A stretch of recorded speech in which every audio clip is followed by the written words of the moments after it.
Hello everyone. तो कोरापुट रु back करी आमे एबे अच्छु बरहमपुर माँ तारा तारिणी मंदिर आसु दर्शन करने। तो ये भितर को गाड़ी एंट्री नहीं, गाड़ी पार्किंग करके 3टा ऑप्शन अच्छी, को भी ऑप्शन रे आपण जाई परिबे। अच्छी सीडी, रोपवे आ बस। बस रे गले जनका 30 टंका, रोपवे रे गले जनका 65 टंका, सीडी रे गले 999 पाहाच चढ़ी जीवा पड़ो।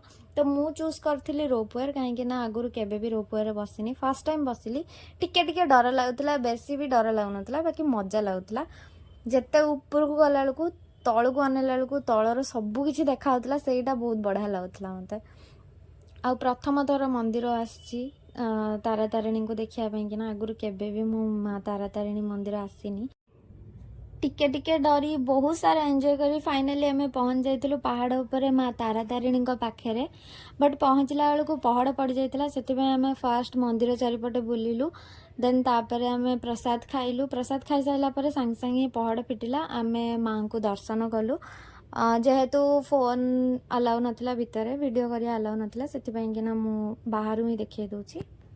दर्शन सारी आम पुणी बैक करूँ से रोपवे गोटे टोकन देते से पुणी थे बैक करें।